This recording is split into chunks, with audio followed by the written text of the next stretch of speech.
जी शिकारपुर शहर में समाजी सियासी ऐं मुख़्तलिफ़ धुरियुनि पारां एहतिजाजी मुज़ाहिरो कयो वियो आहे ऐं एहतिजाज करे लखीदर घंटाघर ते एहतिजाजी धरणो हयो वियो आहे। अचो त हुन सां ॻाल्हायूं हिन वारनि जो छा चवणु आहे, हिन जो एहतिजाज छा जे लाइ कयो आहे। मुतालबो आहे त जेका बिल्डर माफ़िया आहे असांजे इस्पताल ते कब्ज़ो न करे, हिकु इस्पताल न पर ॿी इस्पताल ते बि कब्ज़ो कयो अथई। हक़ीक़त इहा 20 बेड ते बि कब्ज़ो आहे। उन ते बि जेको आहे सो कंस्ट्रक्शन कई अथई इन ई बिल्डर।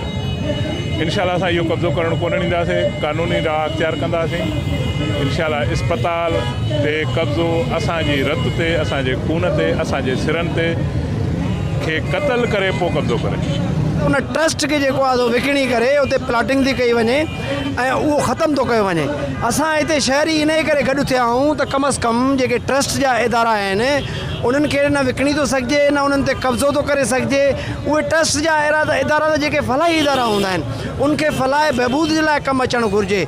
सर हेनरी हॉस्पिटल जेका क़दीमी हॉस्पिटल आहे, असांजो असासो आहे शिकारपुर जे तारीख़ जा माग आहिनि।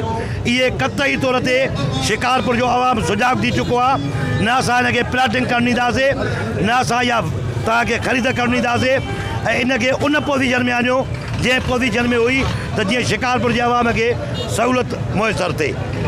जी तव्हां शहरनि ऐं सियासी समाजी माण्हुनि जूं ॻाल्हियूं ॿुधी, हुन जो चवणु आहे त सर हेनरी हॉस्पिटल ते जेको नाजाइज़ कब्ज़ो कयो थो वञे त हुनखे फिलपोर कब्ज़े खे ख़तमु कयो वञे ऐं उनजी जेकी पुराणी हैसियत आहे उनखे बहाल कयो वञे। जी